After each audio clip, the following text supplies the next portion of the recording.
Hello and welcome to the NEETTA Black Show. We are going to be continuing our series today, and hopefully everything will go well with the equipment and tech and all that good stuff.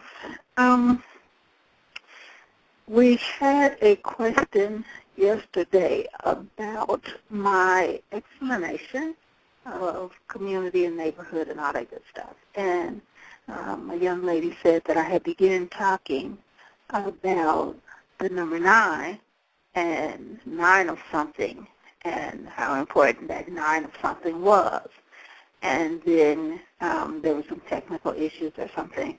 And I went on to talk about the 12 blocks that make up your neighborhood. So I decided to go back and explain the 9 because it is very important.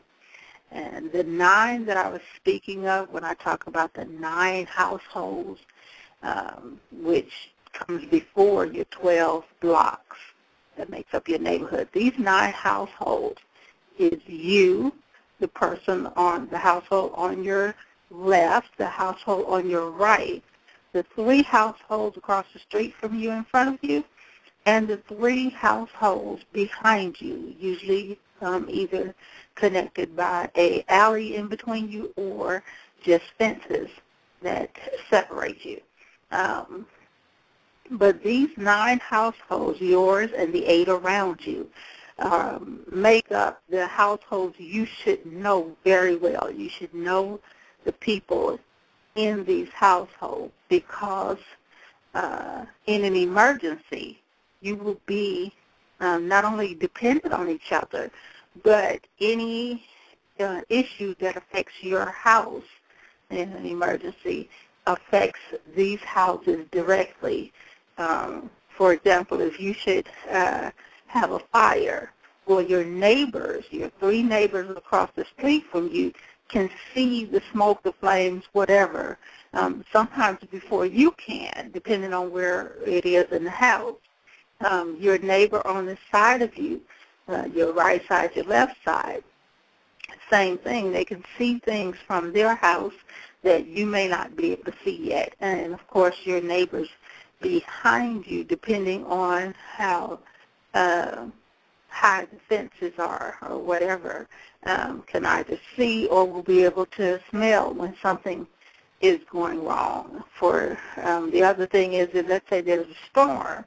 If your tree falls that's in your backyard or in your front yard or whatever, it has the potential, depending on how tall the tree is, to hit those 8 houses.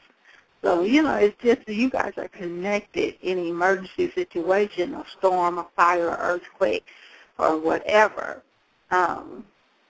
You're connected a lot by that 9 household grid. And then your neighbors across the street, well, their house is connected to yours, the 2 on the side of them, and the 3 behind them. So if you think of your 9 blocks, your 9 households being connected, then yours connects with the next one and connects with the next one, and that is what makes up your 12 blocks, your neighborhood. So it's just a connection of 9 households that keep in contact with each other. And so you may not know the 3 people behind your neighbors across the street, but you do know your neighbors. And then your neighbors should know the 3 people behind them. And that is how you start repairing your community, by getting to know those 9 which of those 9 households make up your circle of neighbors. So the thing that has happened with gentrification and the things that are going on in black neighborhoods is that you now have, and remember, we used to know the 9 neighbors, the 9 households that made up that circle. well, I'm sorry, that square. The problem is that over the past 10 to 15 years that you've had the gentrification going on, and gentrification is a pretty word. The word really is extermination. You've had the white police force, the white-controlled Negro city councils, and you've had the integration situation that literally exterminated black communities. The white police force snatched black males out of the community. You had the de facto child slave trade that helped to snatch black children out of the black community.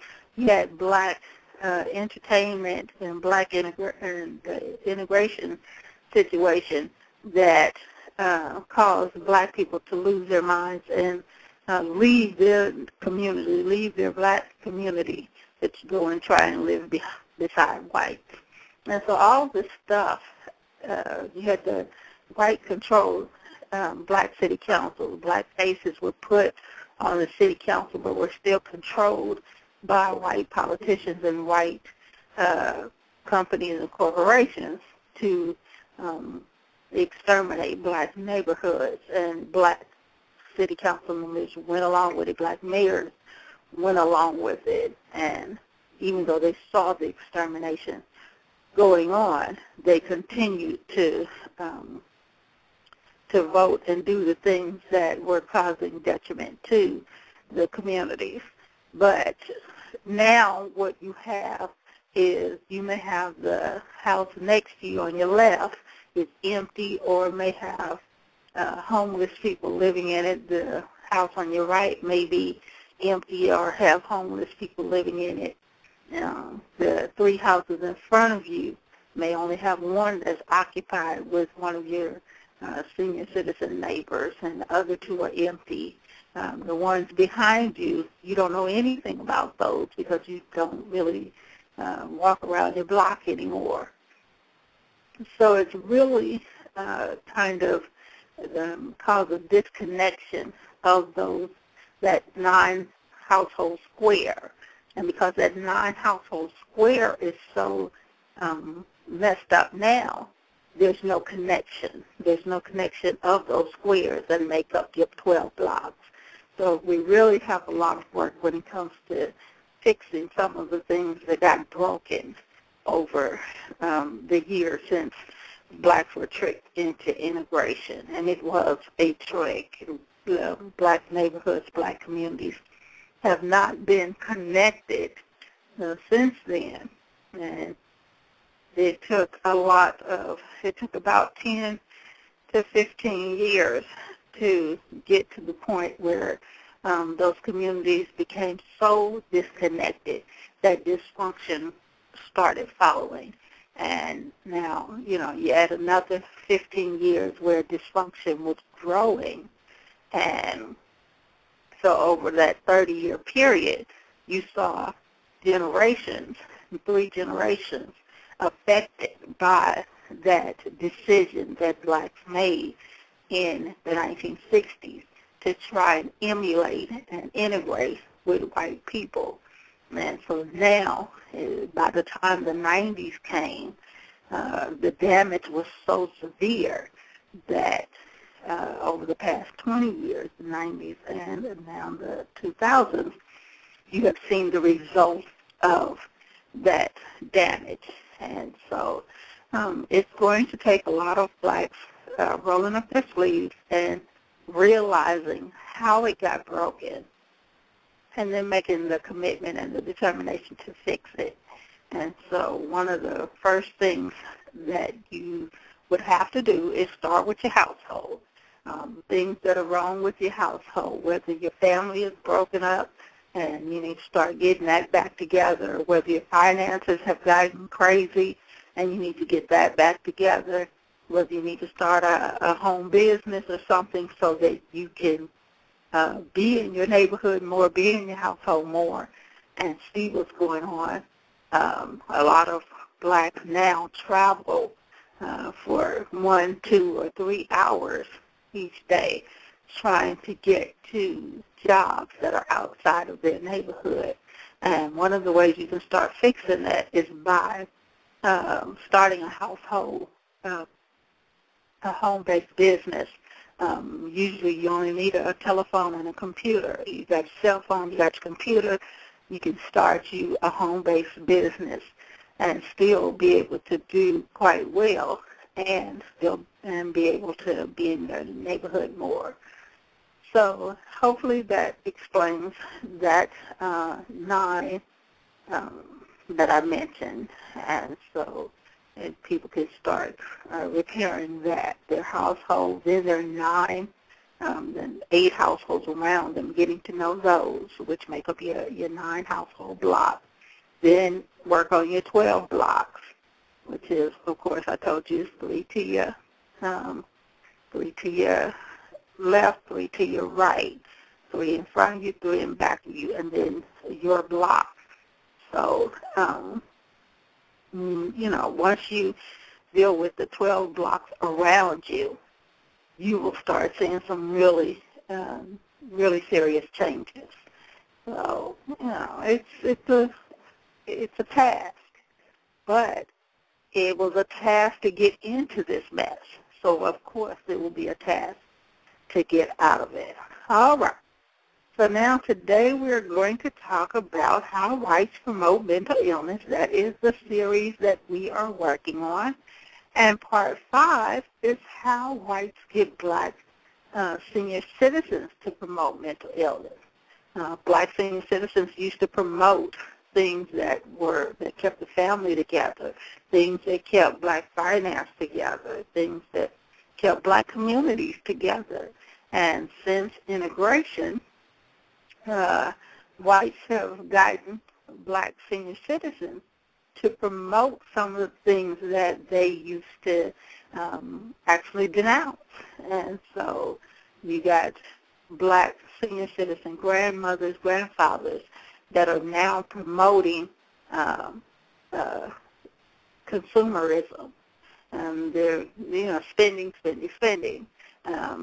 They got to have the brand new cars, and they got to have the latest clothes, and you got to buy their grandchildren the latest toys and video games and all this stuff. And it used to be very difficult to get expensive toys or whatever out of your grandparents. You usually only could count on your birthday and maybe Christmas, and where you can actually get something, more than $20. But now, grandparents are feeling that need to overcompensate or to compensate for not being around the grandchildren. And so, and also you have grandparents that are sitting up all day watching game shows and stories and news shows and all these, watching TV from, early in the morning. Some seniors are up at 6, 7, 8 in the morning and go to bed at 9, 10 at night. And through that whole day, they're simply sitting in front of the idiot box, sitting in front of the television, being programmed by whites to do things that they didn't normally used to do. So, they're seeing those same 45 minutes of commercials every hour. And so when the children call and say, Grandma, I want this, or Grandpa, I want this, they feel that that programming kick in, and they feel the need to get them those things. So, it's becoming a situation where now grandparents, I think, are, really promoting things that they really should go back to the old traditional ways and not feel uncomfortable about being traditional. You got a lot of elderly people in churches now, and where they used to tell you about yourself when you were doing something you had no business doing, now they're so they almost competing with the young people and competing with each other for the attention of these pastors and ministers and whatnot, that they've lost all sight of what they used to do. You know, it used to be a family. It used to be a community. And, you know, you got them with their grandchildren or great-grandchildren are becoming, you know, homosexual. And so you used to have grandparents that would sit you down and be like, boy, you done lost your ever-loving mind. Or, girl, you done lost your ever-loving mind. And now they're trying to, you know, they're having to fight their children because their children are saying, oh, Ma, it's not that big a deal. And then you got the grandchildren saying, oh, grandma, granddad, it's not that big a deal. And then you got your great-grandchildren saying, you know, I like SpongeBob. And you know, the grandparents look at SpongeBob and they're like, this is a gay sponge. And so, you know, it's just surrounding them. And they're feeling that pressure to, you know, not be so vocal about their disappointment, their disapproval of these actions that their children, grandchildren, and great-grandchildren are engaging in.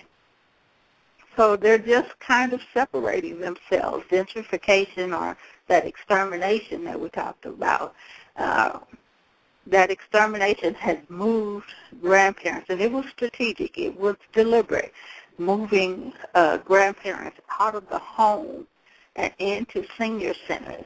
You know, back in the day, your parent was at their house or at your house. They were at their house until they couldn't deal with, you know, the being alone anymore because of illness or whatever. And then you moved them from their house to your house, and you took care of them until they, you know, moved on to the next, till they passed on to the next realm. But now, with integration from 70 to 80, you were programmed to don't be bothered with that.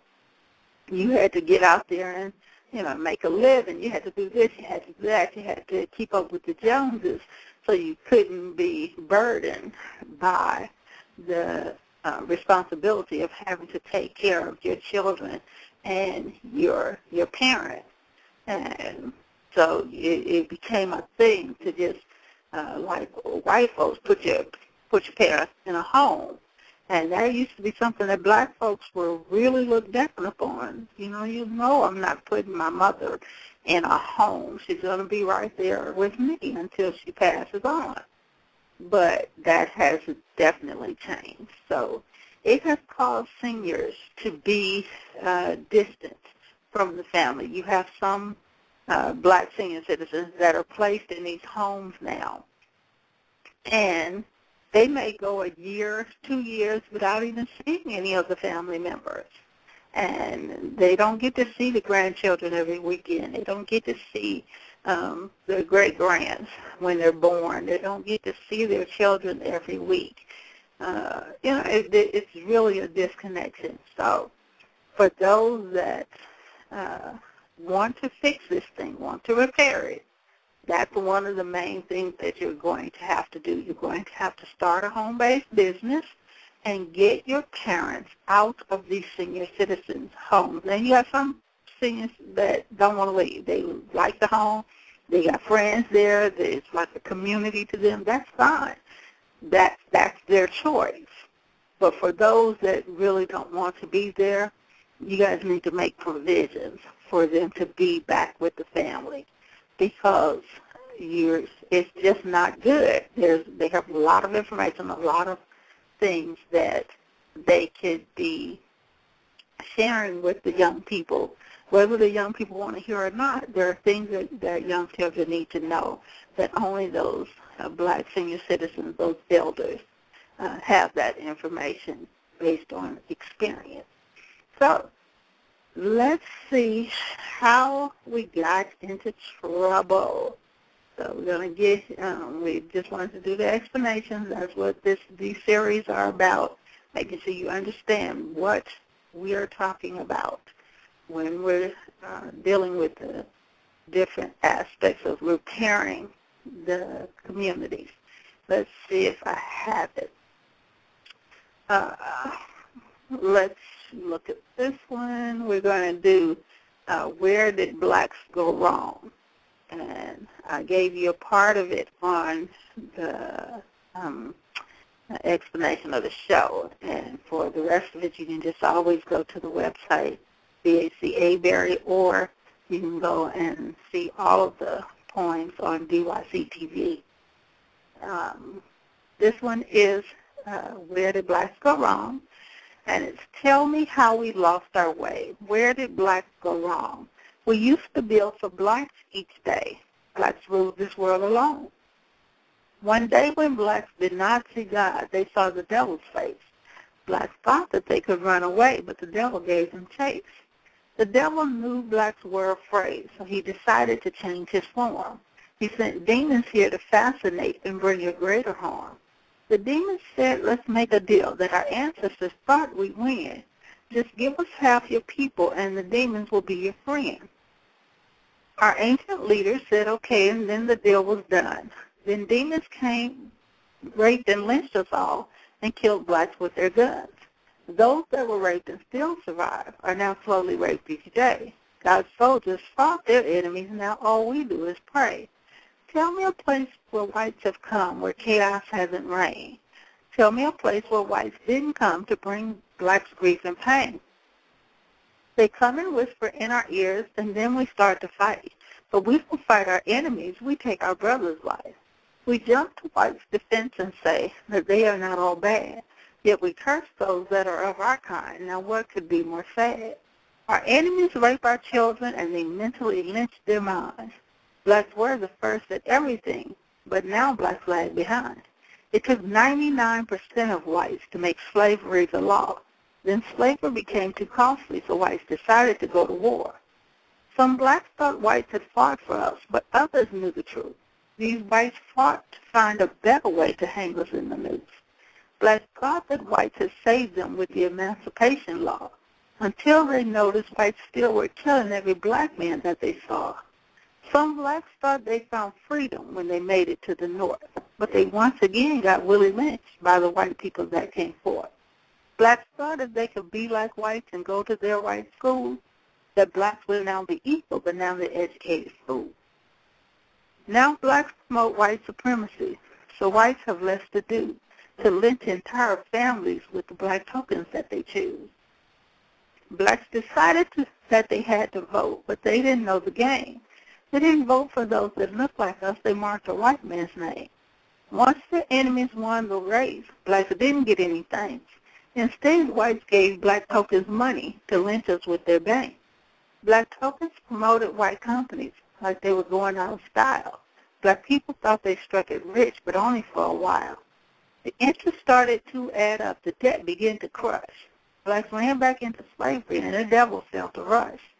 Blacks are working like slaves again just to make the payments.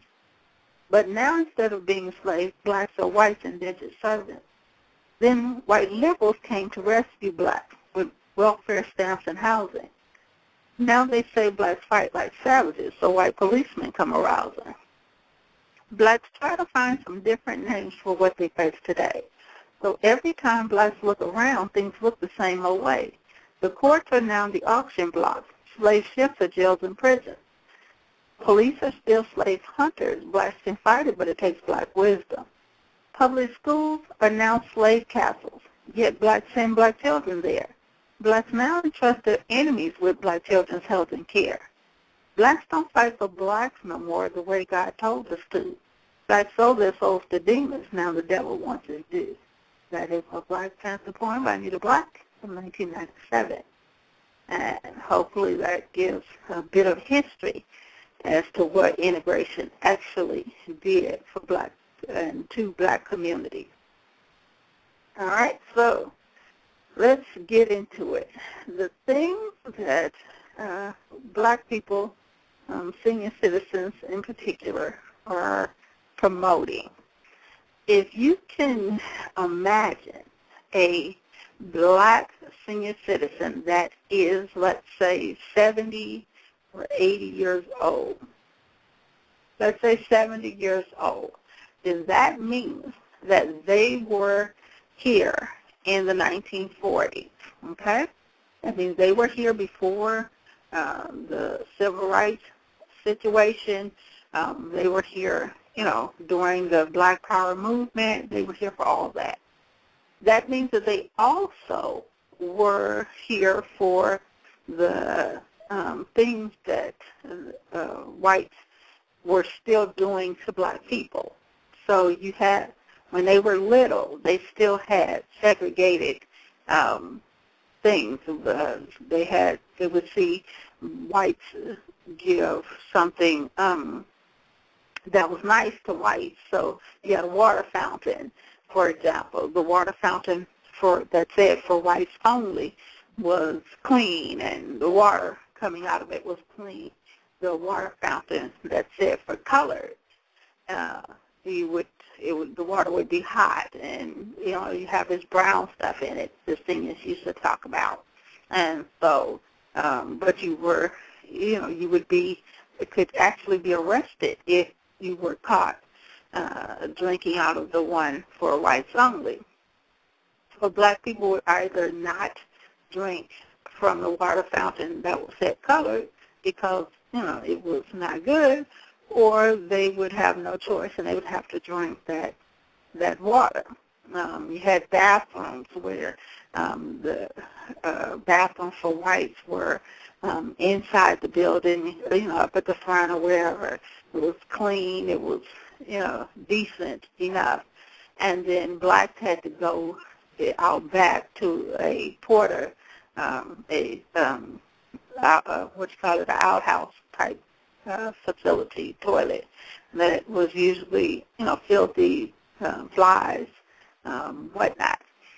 And so these seniors have these images in their heads of all of this different stuff. A little girl in the 40s having to go and use the outhouse that is filthy and deciding to hold it because she just can't, she can't take the smell, or she can't take the bugs or the flies or whatever. So she just holds it. All these images are these black senior citizens have. And then to imagine these same black senior citizens deciding that they are going to try and be like or be with these white people that are spitting in their food and calling them out their names and, cursing them on the street and trying to run them over. And, what is the dysfunction, the mentality that would have to exist for a black person to decide that as evil and as demonic as these actions are that these whites are doing to blacks, that they would want to send their children, their little 9-year-old child, to these same people to hang with these little white children that call black adults out their names, let alone what they're about to do to your 9-year-old little child. To these white teachers that now have your child there, they can torture, do whatever they want to do to your child because you're not there. For 8 hours they got your child. Administrators that are able to paddle your child like they did in, your child can now get whipped like they did in the olden times. Now they use a paddle instead. So you have black children, because they're being sent into this hostile environment by their Negro parents that have become, have lost their ever-loving mind and sent their children into this hostile situation. You have black children that are being paddled every day by white male principals, white male teachers, white female teachers, and the black children are being blamed for things that were not their fault. All kind of stuff going on. They're getting hit in the head with rocks and bottles and spit on by the children, and it was just, tormenting for these children. And then to have these same seniors sit for 40 years, 50 years, 60 years, being programmed by white-controlled television to sit up and watch white women on soap operas, just like the many of the 40-year-old women that you see today started watching soap operas because they were homesick or whatever, and for summer vacation, they were sitting there with their mothers and their grandmothers, and their mothers and grandmothers were watching these white women on these soap operas. And of course the children started, when they got grown, started watching the same thing. And so now you have another generation of 30 and 20-year-old women who now sit and watch soap operas because their 40-year-old mothers watched them when they was young. And it's just become a generation of promoting these white women as superior, even though these white women are on these shows doing all kinds of devious and demonic things.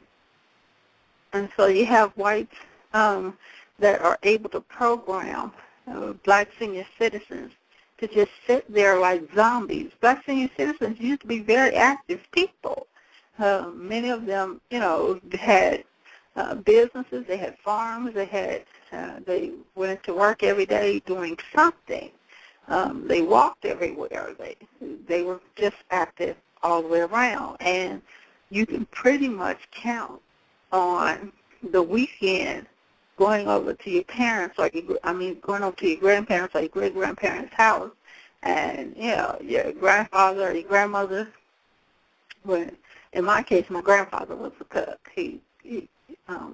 But, in a lot of households, the grandmother, the great-grandmother, and the daughters were in there, and they cooking up a storm for the whole family coming over that Sunday. And so that is the kind of things that kept each generation grounded, even though you still had your disagreements, your minor dysfunctions.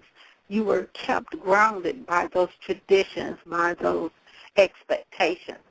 And what you've seen over the past 20, 25, 30 years is you've seen with the extermination of black neighborhoods, you have seen that separation of the family versus that coming together every Sunday.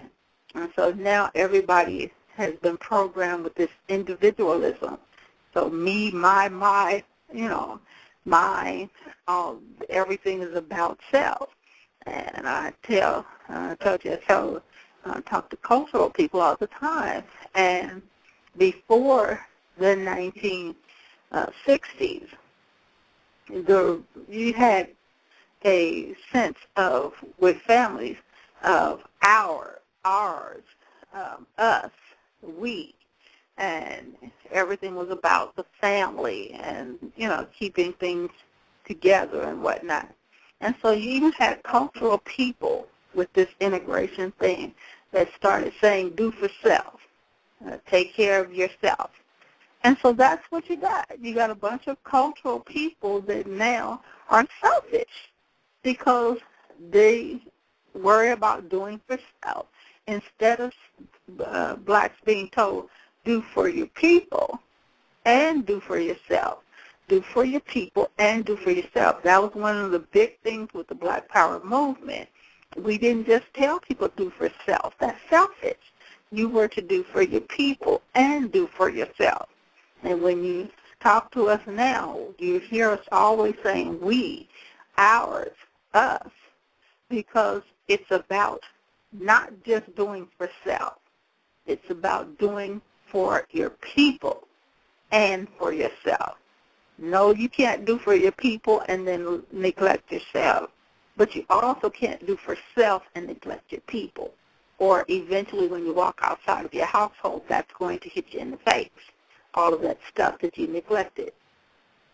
So you must have both, and we're going to talk about the difference in the way that the civil rights people had black people thinking and the way that the Black Power movement has black people thinking all the way up to today. When you talk to civil rights people, many of them have gotten rich over the years off of teaming up with white folks for and promoting this extermination of black communities. And many of the civil rights people are, 70 and 80 years old, and they have actually they carry a lot of the blame for what happened to black communities. Many of them hooked up with whites, and during this whole beginning of integration thing, they started moving to white neighborhoods. They started sending their children. Most of the civil rights people sent their children to these white public schools, white Christian schools, or white Catholic schools, or white private schools. And many of them separated themselves from the communities that they grew up in. During the Black Power movement, you with the people that promote blacks doing their taking care of their communities, they also had some lacking in that they automatically were programmed to do the opposite of what the civil rights people were doing. So if the civil rights people were saying, this is how you make money, well, they didn't want to make money by teaming up with whites and by, selling out blacks. So they did the opposite extreme of the spectrum, and they just became anti-money, which means that most of the cultural people are poor. They are actually anti-money. So you got these 70 and 80-year-old civil rights people that are all rich because they sold out black people and black communities, and then you have these 70 and 80-year-old Afrocentric, cultural minded people that are now have spent their whole lives poor because they don't want to be part of the establishment. They don't want to vote. They don't want to have a business that actually hires people. They don't want to pay taxes. They don't want to do all these things that are necessary for a community to thrive. And so they have basically, I tell them all the time, they were pushed toward so that they would not integrate with suburban whites, because whites knew that the integration was coming and was being, pushed by northern whites, that they decided to counter it. Well, they would push these blacks that were now integrating with whites or trying to integrate with whites, they would push them toward the more undesirable whites, the gays, the lesbians, the beatniks. And back in the 60s, you had these whites that were hippies and beatniks, and they were anti-establishment man. And so blacks were pushed toward those what whites considered undesirable whites. And so you've seen the 30 and 40 years of that and the results that you have now. You got all of these black people that say they don't eat meat. Well, you ate meat before integration. Now suddenly hanging with white folks for 30 years, you don't eat meat. You got black folks that now care more about recycling paper bags and different bottle products than they do about recycling, the books in public schools where black children can have up-to-date book. So it lets you know that the dysfunction became serious for both sides. And so in order to repair that, you would have to deal with what went wrong and what is going on with both sides, because neither, you have a lot of cultural people that say that they're anti-capitalism, and yet when you go to their functions, I told you, you walk in and they're selling incense and oils and CDs and, you know, all kind of stuff. And so you know that either they are lying to themselves as far as they're being anti-capitalist, or they just don't know what that means, what capitalism is, which, of course, capitalism is simply capitalizing on whatever gift you were given. What was taken out of black schools in the 1979, 1978 was economics. And in economics, those that actually took it back in the day, they understood the difference between capitalism and monopolism. So when you hear cultural blacks today saying they are anti-capitalist, that is something that they got over the generations from those beatnik and hippie white people. And they really don't believe in anti-capitalism because you see them, they sell everything.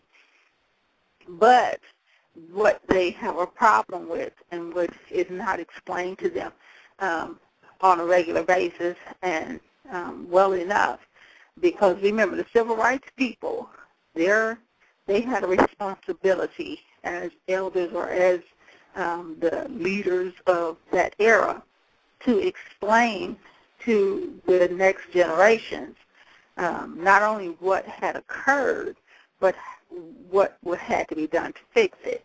And integration was not black folks' idea.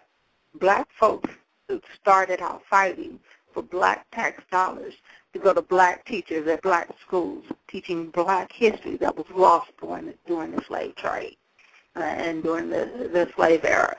That was not changed into integration and trying to be like whites and be with whites and hang with whites until blacks started accepting money from white organizations, white Jews, and white Europeans. You know, when they started accepting that money, as soon as you accept that money, then you now have these whites that are coming to your black organization and trying to steer you in another direction. And so during the 60s and the whole civil rights fight, which was a black civil rights fight, you had a lot of white organizations and that came in and kind of infiltrated black organizations and steered those black organizations away from self-sufficiency and back toward white dependency. And so now most of the black organizations, 501c3s, are completely dependent, once again, on white money. And because they are completely dependent on white money, they are completely able to be controlled by those whites that control that money. So, you know, when you look at senior citizens now, they actually feel, on one hand, like they've done something in that they now get paid, you know, for their labor. But when you look at where that money goes, it's not so much what you make, but what you do with what you make. And so they used to get paid less, but their money went into more substantial black community building. Now they get paid more, but most of that money is given right back to whites, which leaves the black economy on life support. So, you know, if you're going to talk about fixing the situation, you have got to, black senior citizens, for example, used to know where every penny was. You know, they kept up with every penny they had. They knew where their money was. Now you had, over the past 2 years, 2.5 years, you had their money completely wiped out in 401ks. Now this is money that they worked for, they saved, they put away, but they handed it over to white companies and white corporations and white investment firms, and just trusted whites to take care of that Negro money for them. And so, of course, if you do not pay attention to what is going on, that money can be wiped out very quickly. And so, you know, they got out of the habit of knowing and checking, and, you know, many of them don't know how to read the stock market, but they handed their money over to whites to invest in the stock market. There's just a lot of things that black senior citizens started promoting that was the complete opposite of what they used to do, and what how they used to be able to prosper. People thought that because a family of 12 was didn't have a lot, that they, you know, were somehow worse off then than a family of 4 now. But remember, a family of 12, husband, a wife, and 10 children, back then they worked very hard, yes, but they were able to put 10 children through college. You now have a family of 4 now, a mother and 3 children because their father is not there, or a mother, a father, and 2 children, and they struggle even making, you know, sometimes 10 times, 20 times, 30 times more than their grandparents did. They struggle to even put their children through college. Many of them, by the time the child is ready to graduate from high school, have not even saved enough for their child. And remember, black parents, black grandparents, and parents back in the day, they didn't have scholarships. They didn't have all these different things that black parents have access to now. They literally had to save the money for their children to go to college. And they saved from the time the child was born. And I put out a thing on one of the websites that if you save $10 per day from the time your child is born to the time your child is ready to go to college, over that 18 years, you will have $65,700.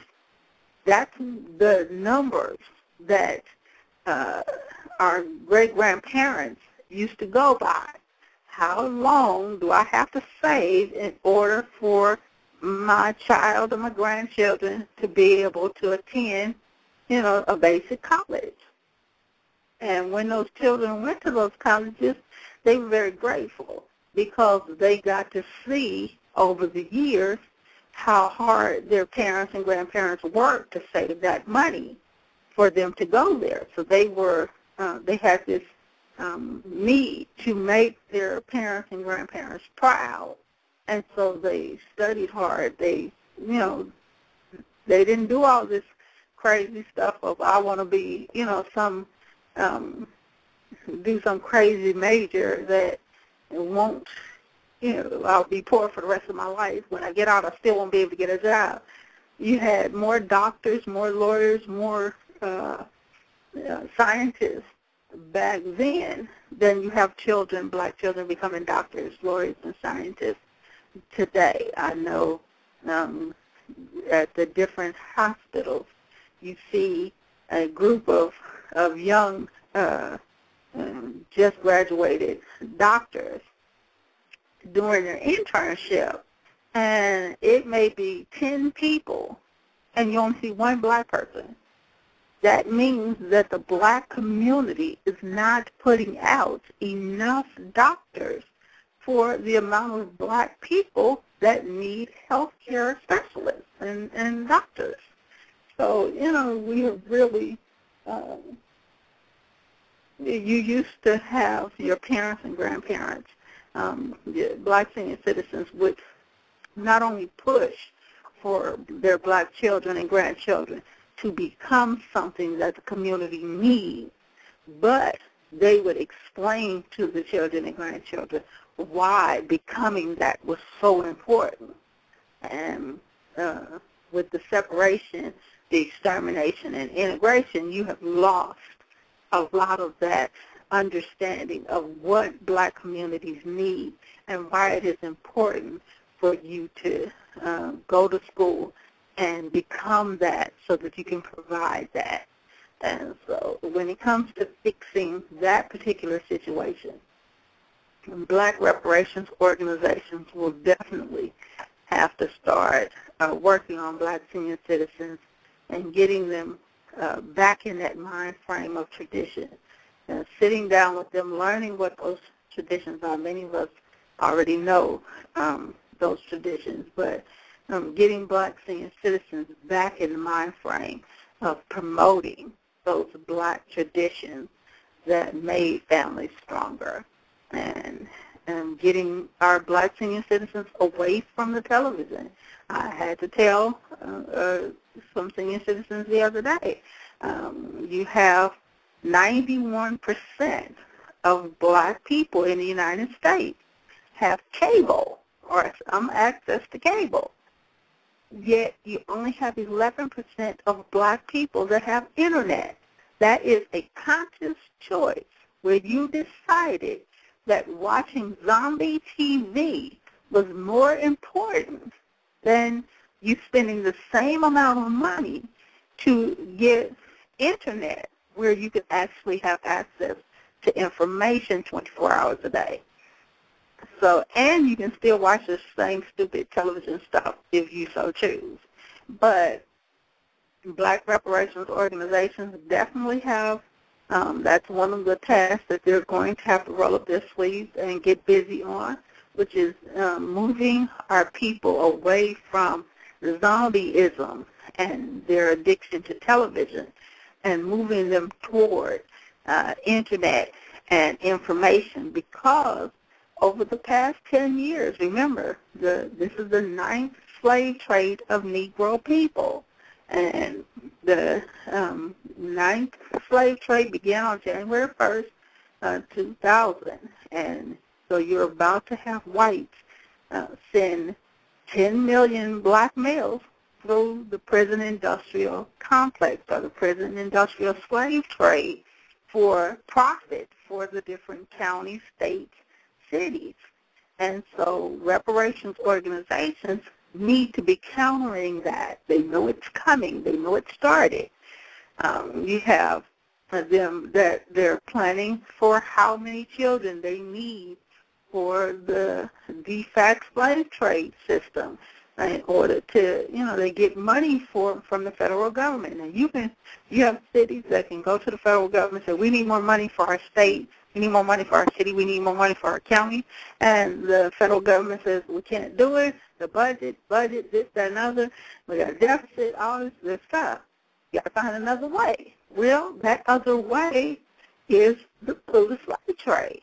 If you have your city and you can't get money from the federal government because of all of the red tape and the deficit and all that stuff, well, if you have an increase in quote-unquote crime, then you can request that same amount of money from the Homeland Security Fund or the this, that, and other fund, and get that same amount of money that you just was told no for, and now it goes toward whatever you want it to go for, but it's given to you under the banner, under the guise of fighting crime.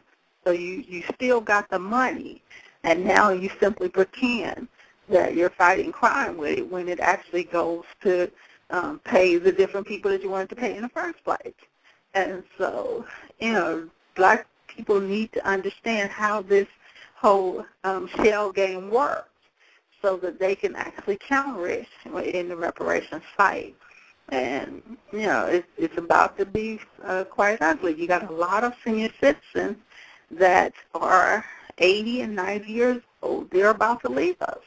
And so they're leaving, many of them, with information.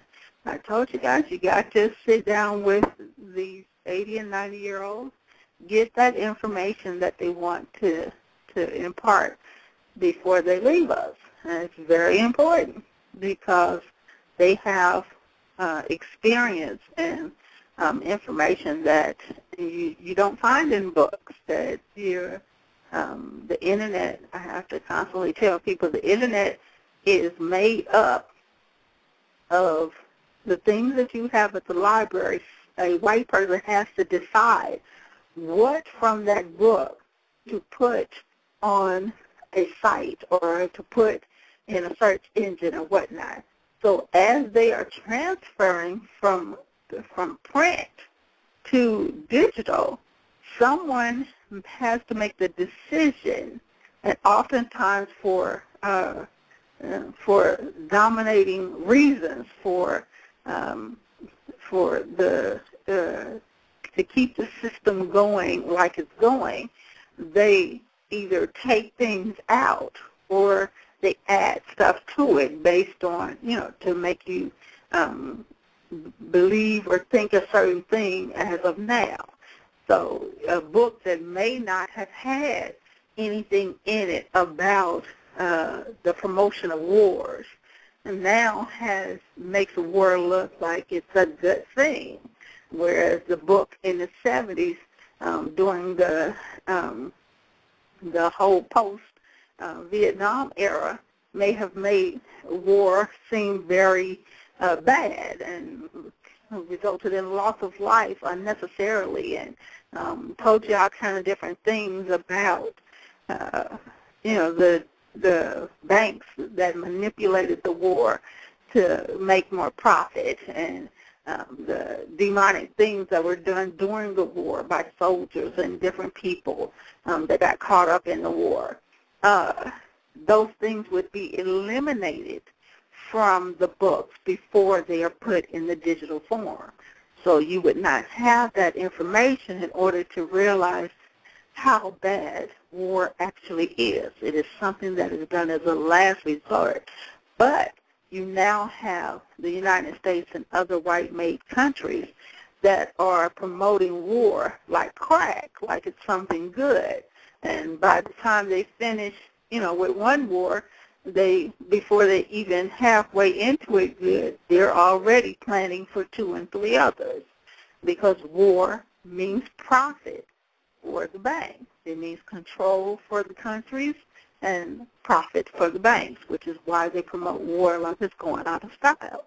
So, you got a lot of black senior citizens that are actually promoting things like war that they know has always resulted in some bad things for black people in particular. So you got a lot of black senior citizens that know all too well what to expect from this so-called economic crisis. They went through it in the 30s and the 40s, so they already know. Tomorrow we're going to talk about black businesses. Well, let's not say tomorrow. Next show we're going to talk about black businesses and how whites are getting black business owners to promote mental illness. The fact that black businesses are not being run to hire people in the black community, are not being run to grow into bigger companies, bigger corporations, that's dysfunctional. You should open up a business for it to grow into something, not just stay the same thing for 20 years. So we're going to talk about how the whites are getting black business owners to stay small black business owners and never compete by growing. That's a huge situation for the black communities, because you now have 95% of black people that work for white people, because black businesses are being programmed to stay inferior to white businesses. So we're going to talk about that tomorrow, well, on the next show. And if you missed anything as far as the poems, you can go to BACA Berry for DYC TV. And we're going to be doing this show right after this. So until then, we say, as we always do, all power to the people.